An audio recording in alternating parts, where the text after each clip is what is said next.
오늘 집사님이 늘 새벽 기도를 열심히 하는 분이 열심히 하셨습니다. 그리고 새벽에 기도하고 나서 기도가 끝날 즈음 우리 이 집사님께서는 늘 무작위로 성경을 펼쳤습니다. 그리고 자기가 이렇게 딱 성경을 펼쳤을 때 가장 눈에 먼저 들어오는 하나님 그 말씀을 그날 하나님께서 자기에게 주시는 말씀이라고 이렇게 믿고 그 말씀을 묵상하면서 살았습니다. 이 집사님이 그런 생활이 너무 좋았던 것이에요. 그래서 늘 그런 식으로 이제 하루를 시작하곤 했던 것이죠. 너무 기쁘고 너무 뭔가 잘 되어가는 듯한 그런 느낌을 받게 되었습니다. 그러던 어느 날 어떤 한 사람이 그 집사님의 모습에 대해서 그것을 그 이야기를 듣더니 자기도 한번 흉내내 보겠다라고 생각해서 자기도 그렇게 한번 시도를 해 보았습니다. 그래서 그 사람이 아침에 일어나서 이제 기도를 하고 기도를 마칠 때쯤에 하나님의 말씀을 성경을 이렇게 딱 펼친 것이죠. 그랬더니 가장 먼저 눈에 들어온 구절은 마태복음 27장 5절의 말씀이었습니다. 뭐라고 되어 있냐면요. 유다가 스스로 맹매달아 죽은지라. 이게 아닌 것 같아서 그 다음에 이상해서 또 다른 것을 다시 펼쳐봤습니다. 그때 이번엔 누가복음 10장 37절에 있는 이야기가 눈에 들어왔습니다. 가서 너도 이와 같이 하라. 이것도 아닌 것 같아요. 그래서 가위바위보를 해도 몇 번이죠? 3-3번이죠. 그래서 3-3번을 해보고 다시 진짜 하나님의 뜻을 찾아보자라고 다시 한번 펼쳤습니다. 그러자 이번에는 요한복음 13장 27절이 그의 눈에 들어왔습니다. 뭐라고 하셨냐면 내 하는 일을 속히 하라. 하나님의 뜻은 무엇일까? 사무엘상 1장에 보면 사무엘상 28장 3절에서 7절에 있는 말씀에는 하나님의 뜻을 간절하게 구하는 것 같이 보이는 한 사람이 등장합니다. 이번 어린이 설교 때에서 소개해드렸던 것처럼 바로 사울 왕입니다. 3장 3절부터 7절에 있는 말씀은 이렇게 기록되어 있습니다. 사무엘이 죽었으므로 온 이스라엘이 그를 애곡하며 그의 본성 라마에 장사하였고 사울은 신접한 자와 박수를 그 땅에서 쫓아내었더라. 블레셋 사람이 모여 수넴에 이르러 진침해 사울이 온 이스라엘을 모아 길보아에 진쳤더니 사울이 블레셋 사람의 군대를 보고 두려워서 그 마음이 크게 떨린지라. 사울이 여호와께 묻자오되 여호와께서 꿈으로도 우림으로도 선지자로도 그에게 대답지 아니하심으로 사울이 그 신하들에게 이르되 나를 위하여 신접한 여인을 찾으라. 내가 그리로 가서 그에게 물으리라. 그 신하들이 그에게 이르되 보소서 엔돌에 신접한 여인이 있나이다. 여러분 잘 아시는 것처럼 사무엘은 선지자이자 대제사장이었습니다. 사울과 다윗 두 사람에게 정신적인 지주였고 이스라엘의 큰 어른이었죠. 사무엘이 죽었을 때 사울과 다윗 두 사람 모두 다 큰 충격과 슬픔에 빠지게 되었습니다. 근데 마침 그때 블레셋 사람들이 이스라엘을 쳐들어옵니다. 여러분 사단은 우리가 언제 가장 연약한지를 기가 막히게 안다는 사실을 기억하시기 바랍니다. 사무엘이 딱 죽으니까 쳐들어와요. 왜 사무엘이 죽었을 때 왔을까? 그 이야기는 우리는 뒤에서 충분히 그 이유를 찾을 수 있는 것이죠. 사단은 사울이 얼마나 사무엘을 의지하는지를 잘 알았습니다. 그래서 사무엘이 그의 인생에서 떠났을 때 사단은 그들의 대적을 보냈다라는 것이죠. 여러분 사단은 우리보다 우리를 더 잘합니다. 우리가 어디에 약한지 무엇이 우리의 약점인지 잘 알아요. 그리고 그때를 다 공격을 하는 것이죠. 사울은 매우 큰 두려움에 사로잡힙니다. 그래서 하나님께 물어요. 어떤 질문을 했는지 성경이 구체적으로 이야기하진 않습니다. 그러나 여러분 뭐 뻔한 거 아니겠습니까? 하나님 이길 수 있겠습니까? 하나님 어떻게 싸워야 합니까? 하나님 제가 무엇을 해야 합니까? 라고 아마 물었을 거예요. 그런데 하나님이 그렇게 자기에게 사무엘을 통하여 말씀하시던 하나님이 오늘은 답을 하시지 않는 것입니다. 여호와께서 꿈으로도 우림으로도 선지자로도 그에게 대답지 아니하심으로. 그래서 사울은 엔돌에 있는 결국 무당을 찾아가게 됩니다. 한국에서는 점을 치는 이 점집이 잘 되는 성수기가 몇 개 있는데 그중 하나가 선거철이고 하나가 수능전이라는 것입니다. 아마 점 보는 사람들은 그때를 가장 특수로 통해 아주 준비를 단단히 할 거예요. 네, 여러분, 사람들은 왜 이렇게 미래를 대해서 알고 싶어 할까요? 그들의 마음속에는 무엇이 있기 때문에 그들은 그렇게 무당들을 찾고 점집을 찾아가는 것일까요? 사람이 미래를 알고자 하는 그 심리의 가장 끝에는 바로 불안감이라는 것이 있습니다. 불안한 것이죠. 어떻게 될지 불안한 것입니다. 확신이 없는 것이죠.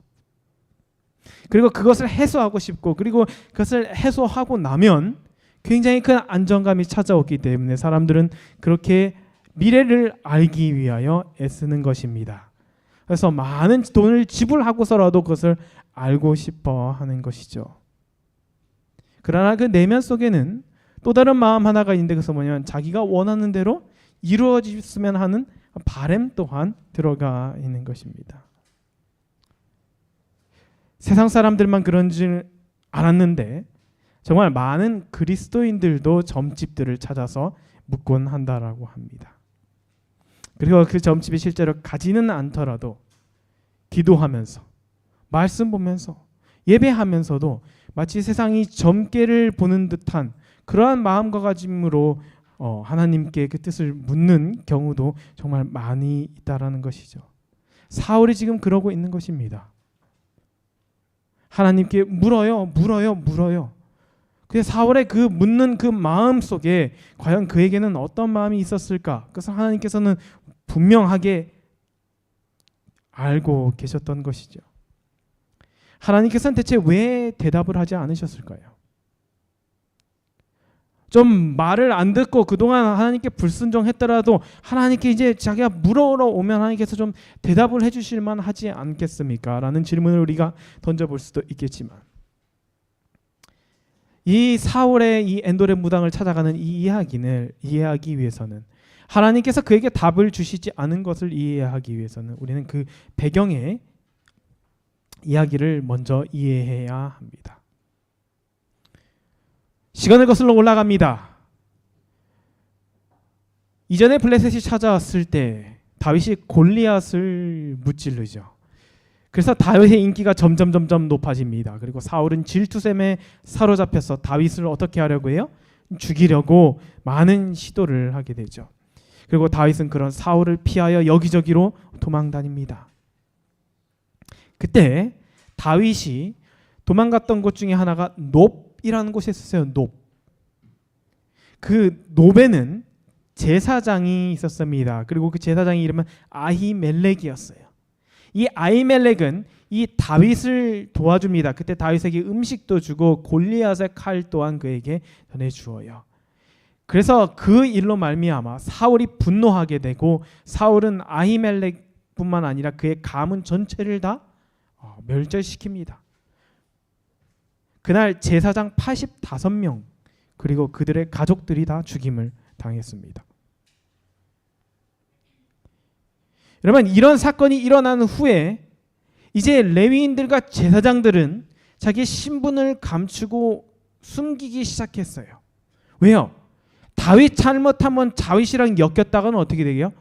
자신들의 목숨이 달아날 판이 되어버리니까요. 그런 험악한 분위기가 이미 조성이 된 상황 속에서 유일하게 사울에게 그래도 이야기해 주는 사람이 누구였냐면 바로 사무엘이었습니다. 그런데 그 사무엘이 어떻게 됐어요? 사무엘이 세상을 떠난 것이죠. 이 아히멜렉은 엘리 제사장의 증손입니다. 그래서 사무엘을 이어서 다음 대제사장이 될 사람이었어요. 근데 그 사람을 어떻게 했어요? 사울이 죽였습니다. 이 아히멜렉의 아들 중에 아비아달이라는 제사장이 있었습니다. 근데 이 아비아달만 그 집안에서 홀로 살아남아서 다윗에게 도망쳐 옵니다. 그 다윗이 그를 앞으로 보호해 주겠나라고 맹세하고, 그때 아비아달이 도망쳐 오면서 가지고 온 것이 있었는데, 그것이 뭐냐면 대제사장이 입는 에봇이었습니다. 이 에봇이 오늘 사울의 사건과 깊은 관련이 있습니다. 이게 무엇이냐면, 대제사장의 에봇은, 대제사장의 복장은 굉장히 복잡합니다. 그래서 속옷부터 겉옷까지 정말 많은 복장들이 있는데, 이 에봇은 가장 겉에 걸치는 거예요. 그리고 그 에봇에는 무엇이 달려 있냐면 이스라엘 12지파를 상징하는 12보석이 박힌 흉패가 그 에봇과 이렇게 하나로 결합되어 있습니다. 이것을 지금 아비아달이 다윗에게 가지고 온 것이죠. 즉 제사장이 그것을 가지고 지킨 것입니다. 이 제사장의 에봇, 그리고 이 에봇을 입고 이제 대제사장이 그 성전에 들어갈 때 하나님께서는 2개의 돌을 그의 가슴 에봇 그 겉옷과 그 에봇 사이에 2개를 흉패 안에 이렇게 넣어서 가지고 성전에 들어올 것을 명하셨습니다. 그게 출애굽기 28장 30절에 있는 말씀이에요. 하나님께서 말씀하셨습니다. 너는 우림과 둠밈을, 그 2돌의 이름입니다, 판결 흉패 안에 넣어 아론으로 여호와 앞에 들어갈 때 그 가슴 위에 있게 하라. 아론이 여호와 앞에서 이스라엘 자손의 판결을 항상 그 가슴 위에 둘지니라. 이 우림과 둠밈은 대제사장이 늘 지니고 다녀야 했던 것입니다. 하나님께서 이것을 지니고 다니라 하신 이유는 이 대제사장이 이제 이스라엘 백성들을 대표하여 하나님 앞에 기도합니다. 하나님의 뜻을 묻는 것이죠. 물을 때에 하나님께서 예스라고 이야기하시면 이 돌 중에 하나에 불이 들어오는 거예요. 그래서 고고학자들이 아무리 연구해봐도 어떤 돌이 우림이고 어떤 돌이 둠밈인지는 차단하지는 못했습니다만, 성경에서 그리고 그 기록을 통하여 확인할 수 있는 것은 무엇이냐면 돌 중에 하나에는 하나님께서 예스 할 때는 그 돌에 불이 들어오고 하나님께서 노라고 이야기하실 때는 다른 돌에 불이 켜진다라는 것이죠. 그래서 그 돌 2개는 하나님의 뜻을 알 수 있는, 하나님의 결정, 하나님께서 예스라고 하시는지 노라고 하시는지를 알 수 있는 하나의 그 방법이었다라는 것입니다. 하나님께서 오래전에 자신의 뜻을 그분의 백성들에게 나타내시는 방법이 3가지가 있었습니다. 오늘 그 사무엘상에 소개된 것처럼 첫 번째는 꿈을 통한 계시였어요. 아브라함에게도 나타나셨고 이삭에게도 나타나셨고 때로는 필요에 따라서 바로에게 나타나실 만큼 하나님은 꿈에서 계시하시기도 하였습니다. 또 하나님께서 그분의 뜻을 알리시는 방법은 바로 선지자예요. 사무엘과 같은 선지자를 보내셔서 사람의 통을 구두로 그분의 뜻을 전하시는 것이죠. 그리고 3번째는 바로 출애굽기에 소개된 것처럼 우림과 둠밈을 통하여 그분의 뜻을 전하시는 것입니다. 근데 지금 이것이 누구 손에 있는 거예요? 아비아달에게 이것이 있는 것이죠.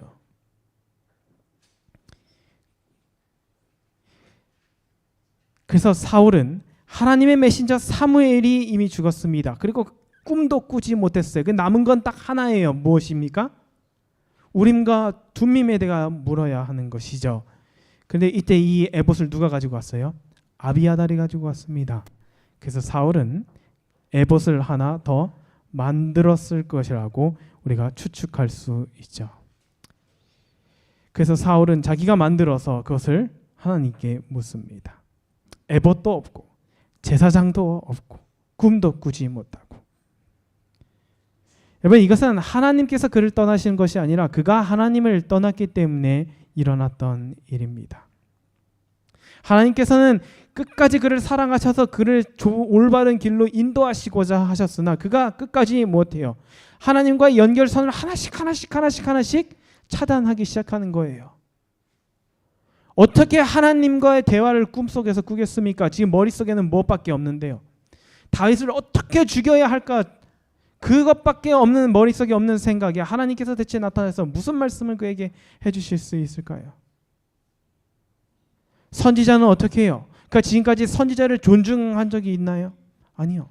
존중하는 듯 보였더나 단 한 번도 선지자가 전달해주는 그 이야기를 듣지 않았습니다. 자기가 듣고 싶지 않았기 때문이죠.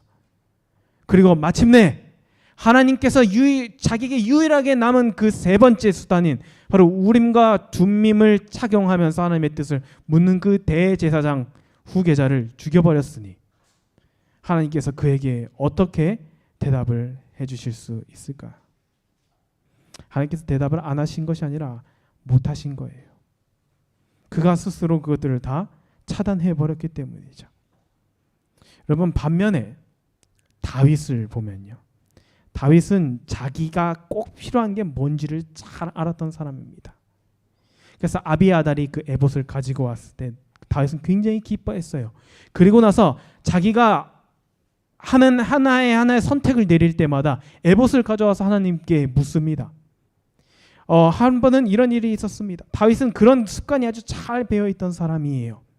한 번은 블레셋이 그일라라는 곳을 쳐들어옵니다. 그 동네에 와서 막 탈취해 가요. 그때 그가 그 이야기를 그릴라 사람들이 다윗에게 말해요. 우리를 좀 도와달라고. 그때 다윗이 아비아달을 시켜서 에봇을 가지고 오게 합니다. 하나님께 묻자. 하나님, 제가 어떻게 해야 합니까? 제가 도우러 가야 합니까? 그때 하나님께서 도우러 가라라고 이야기하셔요. 그 도우러 갑니다. 도와주었어요. 그래서 그일라에서 영웅이 되었죠. 그래서 이제 도와주고 나서 그일라에 잠시 머무는데 사울이 그 얘기를 듣습니다. 그랬더니 이번에는 사울이 그일라를 다 없애버리겠다라고 와요. 그일라 사람들도 굉장히 난감하겠죠. 이 우리를 구해준 이 다윗을 어떻게 해야 될까? 그때 다윗이 그일라 사람들보다 먼저 하나님께도 묻습니다. 하나님, 제가 이것을 떠나야 합니까?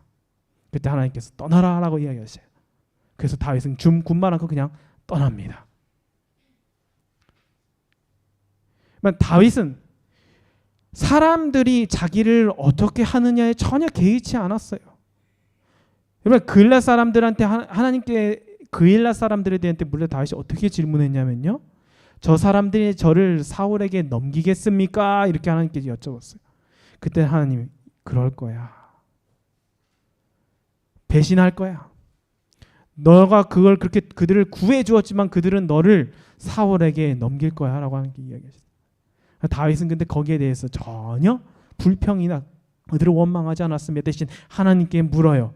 그리고 나서 또 다른 광야로 그는 그냥 떠납니다. 그렇게 도망치는 와중에도 다윗은 늘 아비아달과 동행했어요. 왜냐하면 그 에봇을 입을 수 있는 사람은 누구예요? 아비아달이거든요. 그리고 그 아비아달이 늘 다윗을 위하여 하나님께 그 뜻을 물었던 것이죠. 사실 다윗이 물은 것입니다. 다윗이 늘 아비아달한테 가는 거예요. 하나님이 뭐라 하십니까? 하나님이 뭐라 하십니까? 그렇게 다윗은 늘 하나님의 뜻을 구했고 하나님은 변함없이 그에게 답을 주셨습니다. 이러한 모습은 다윗의 거의 모든 생애 전반에 거쳐서 나타납니다. 여러분, 다윗이 사울에게 복수할 수 있는 기회가 2번이나 있었어요. 그렇죠? 동굴에 사울이 쫓아 들어왔을 때 뒤에서 그를 칼로 찌르기만 하면 그는 자신의 원수를 단번에 갚을 수 있고 더 이상 도망자의 신세가 아닌 왕으로서의 삶을 그는 살 수 있었지만 그때마다 그는 그들과 함께하는 왜 대체 죽이지 않았냐고 그에게 묻는 사람들에게 그는 하나님께 기름 부음 받은 자를 내가 해할 수 없다. 너희도 해하지 마라 라고 이야기했던 사람이 바로 이 다윗입니다. 다윗이 왜 그렇게 이야기해요? 그의 마음속에서는 하나님께서 늘 이야기하시는 거예요. 우림과 둠밈이 그의 마음속에 있는 것입니다. 마치 그 하나님께서 아론에게 명하셨던 것처럼 하나님의 뜻을 그 가슴 위에 두라. 가슴 위에 두라. 주머니에 그냥 넣고 여기서 꺼내갖고 돌 보면서 이것이 아니라 어디에 두라고요? 가슴 위에 두라. 여러분, 굉장히 큰 의미가 있습니다. 이 우림과 둠밈은 빛이라는 뜻과 완전함이라는 뜻을 갖고 있어요. 빛은 무엇입니까? 하나님의 말씀이라고 말씀하셨죠. 주의 말씀은 내 발의 등이요 내 길의 빛이니이다 라고 다윗이 고백했죠. 그것을 가슴에 두는 것입니다. 그러니까 늘 그는 행동 하나하나를 할 때마다 무엇해요? 그 가슴에 둔 하나님의 말씀 하나님께 여쭙는 거예요. 하나님, 제가 사울을, 그런 기도 한번 안 해봤을까요? 사울이 제가 언제까지 도망가야 합니까? 하나님 한번 살려줬으면 됐지 않습니까? 다윗이 그렇게 할 만한 명분이 넘치고도 넘쳤어요. 왜냐하면 사무엘이 이미 다윗에게 기름 부었어요. 다음 왕은 너다라고 이야기했습니다. 하나님께서 그렇게 이야기하셨어요. 근데도 다윗은 자기가 그것을 스스로 차지하려고 하지 않았다는 것이죠. 왜요? 우림과 둠밈으로 이야기하시는 그 하나님의 말씀이 그의 가슴 위에 늘 있었기 때문입니다.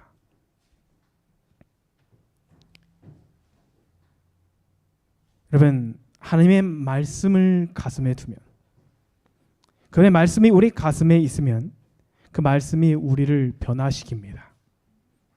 믿으십니까? 여러분, 하나님의 말씀이 우리를 변화시킨다니까요. 여러분, 다윗은 무슨 성인 군자입니까? 속된 말로. 다윗은 아무리 자기를 죽여도 그냥 용서할 만큼 그냥 착하게 태어난 사람입니까? 아니요. 다윗은 충분히 그를 상하게 할 수도 있어요. 다윗은 전쟁에서 뼈가 굵은 사람입니다. 그도 전사가 되었어요. 골리앗 물매로 골리앗 물리칠 때랑은 지금 완전히 다른 사람입니다. 자기에게도 600명이라는 군사가 있어요. 언제든지 끌고 가서 싸울 수 있고 그의 대적을 물리칠 수도 있는 사람입니다. 그런데 그런 광야에서 거칠고, 그리고 그와 함께한 사람들은 다 어떤 시정잡배라고 불리울 만큼 거칠고 떠돌이 생활을 하는 그런 사람들이었어요. 근데 그런 사람들이 함께 모여갖고 왜 그렇게 우림과 둠밈, 하나님이 말씀하시면 꼼짝도 못하고 하나님의 말씀해야지만 움직이는 사람이 될 수 있었냐면, 바로 그들의 마음속에, 그들의 가슴 위에 하나님의 말씀이 머물렀기 때문입니다. 이건 우리에게 굉장히 큰 도전을 주는 것이에요. 왜 내가 아직도 이렇게 살아가느냐? 왜 우리가 아직도 이 모습이냐? 왜 우리가 주님 앞에서 여전히 범죄하고 있고 여전히 주님 앞에 죄된 모습으로 설 수밖에 없느냐라는 것은 하나님의 말씀이, 우림과 둠밈이 우리 가슴에 항상 머물러 있지 않기 때문이라는 것밖에 답을 내릴 수가 없는 것이죠. 여러분, 말씀만이 사람을 변화시킬 수 있습니다. 우리가 어제 저녁 각시의 대쟁투의 이야기를 나눴습니다. 거기서 루터의 이야기를 우리가 나눴죠. 여러분, 루터는 성공가도를 쭉 달릴 수 있는 사람입니다. 아버지 말씀대로 법대만 제대로 다녔어도 그는 세상에서 성공하고 세상에서 아주 잘 나가는 법조인으로 살 수 있었어요. 그럼에도 불구하고 그는 하나님을 따르기를 선택했습니다. 예수님이 가시던 길을 선택했어요. 근데 그것은 단 하나, 그가 하나님의 말씀을 연구하고 하나님의 말씀에 자신의 표준을 맞추어 갈 때 하나님께서는 그를 세상의 것이 아닌 하나님의 것, 그 진리를 바라보게 하는 사람으로 변모시키셨다라는 것을 우리는 그의 삶을 통하여 확인한 것이죠. 다윗도 마찬가지입니다. 성경에 나왔던 수많은 믿음의 선배들, 그들의 공통적인 한 가지 특징은 무엇이냐면 하나님의 말씀이 그들을 변화시켰다는 것이에요. 그리고 그런 믿음의 선배들 중에서 하나님의 말씀을 아닌 다른 것으로 변화된 사람은 아무도 없었다라는 것은 성경이 분명히 증거하고 있는 우리 삶의 중요한 원칙이라는 것입니다. 베드로서에 보면 하나님께서 이렇게 이야기하셨어요. 너희는 택하신 족속이요, 왕 같은 제사장들이요. 여러분, 우리는 모두 다 제사장이라고 성경은 이야기합니다. 성전 시대에는 우림과 둠밈이 달린 에봇이 딱 하나밖에 없었어요. 하지만 교회 시대에 들어서는 그 모든 것들이 많은 사람들에게 주어졌습니다. 출애굽기 말씀 보면 하나님께서 분명히 이야기하셨어요. 너는 그 우림과 둠밈을 그것들을 어떻게 하라고요? 항상 가슴 위에 둘지니라. 항상 가슴 위에 둘지니라. 하나님께서는 모든 사람에게, 모든 그분께 나아오는 모든 사람들에게 에봇을 착용할 것을 명하셨습니다. 사랑하는 성도 여러분, 오늘 우리는 주님 앞에서 에봇을 입고 있습니까? 그분의 말씀이 우리 가슴 위에 있습니까? 이 안식을 우리가 하나님께 예배하기 위하여 나왔는데 우리는 정말 내 가슴에 에봇이 있느냐 말이죠. 하나님 말씀에 막 움직이고 하나님 말씀에 동요하고 하나님 말씀 때문에 멈추게 되고 하나님 말씀 때문에 가게 되는 그런 하나님의 말씀이 진짜 원동력이 되는 그런 우리는 삶을 살아가고 있는지 한번 돌이켜 보는 것입니다. 여러분, 우리가 오늘 다시 한번 우리 주님 앞에 나오면서 우리는 우리의 에봇을 점검해 보아야 합니다.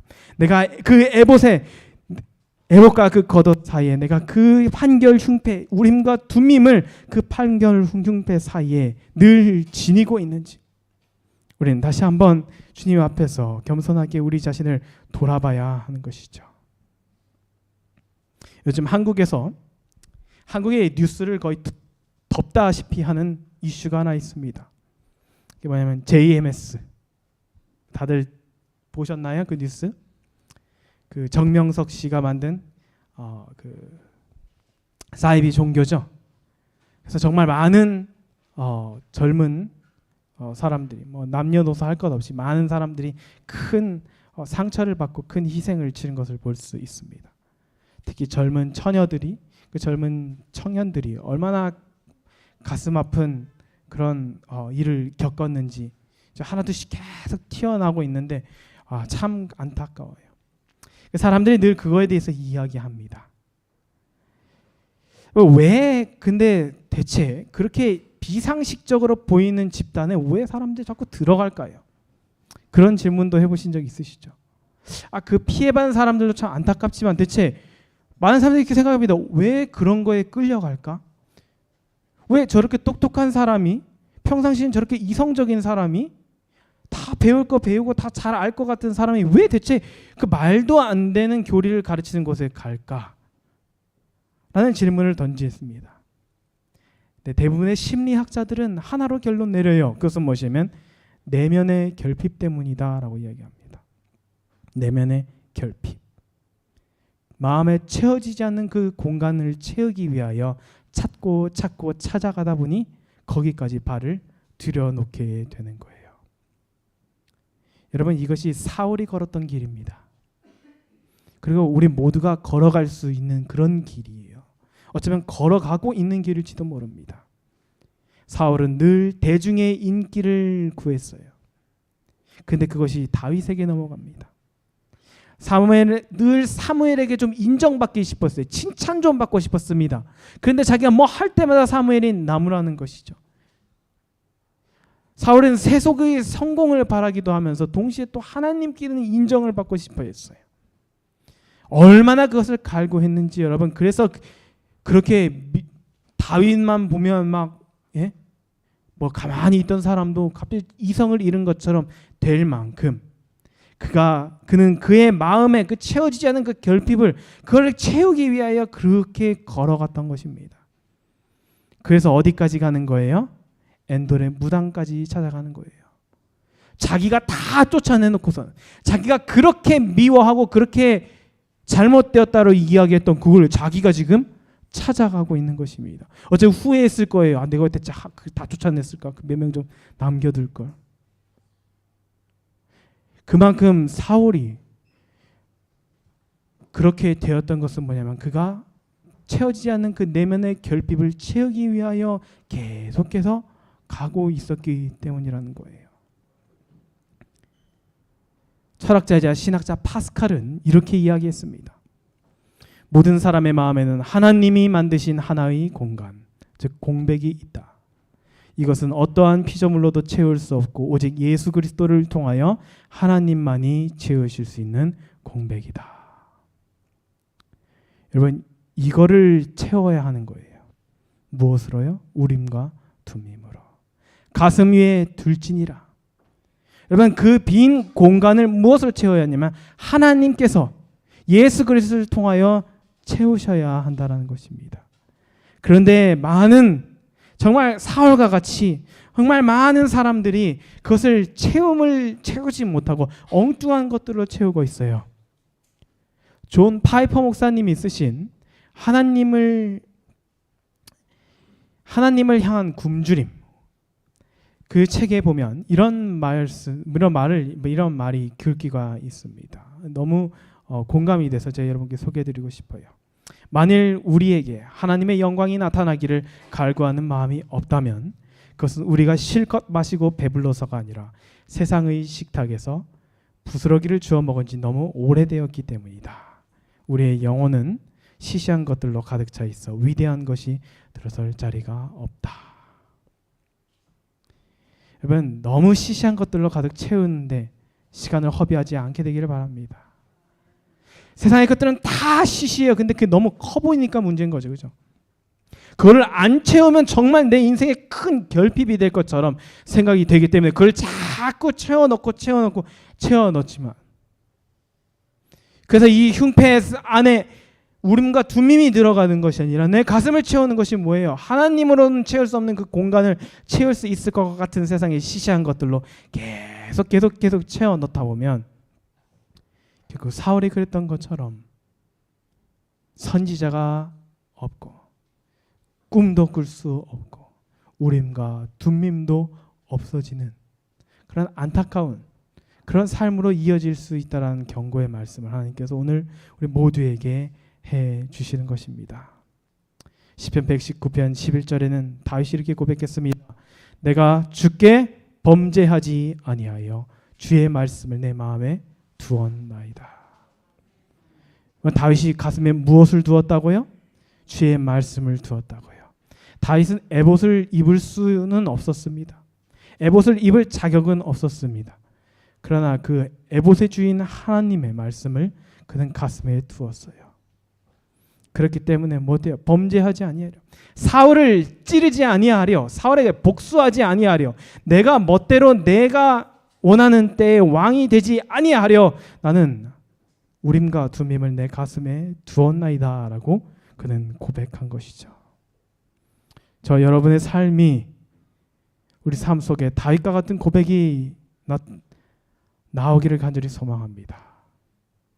하나님의 말씀이 내 가슴에 있을 때만, 그분의 말씀이 내 가슴에 항상 있을 때, 그때 우리는 주님 앞에 나아가서 주님의 뜻을 온전히 구할 수 있을 것이고, 그리고 주님께서는 늘 우리에게 답하실 것입니다. 여러분, 하나님의 말씀을 가슴에 두는 일에 결코 소홀히 하거나 게을리하지 마시길 바랍니다. 그 무엇보다 우리 가슴을 채워야 할 것은, 내 가슴 위에 두어야 할 것은 우리 하나님의 말씀, 그리고 그분의 음성, 그것을 듣는 일에 우리가 다시 한번 전심전력으로 나아가야 할 때라는 것을, 여러분 이것을 꼭 기억하시면서 돌아오는 한 주를 살아가시는 저와 여러분 되길 바라면서 말씀을 마치겠습니다.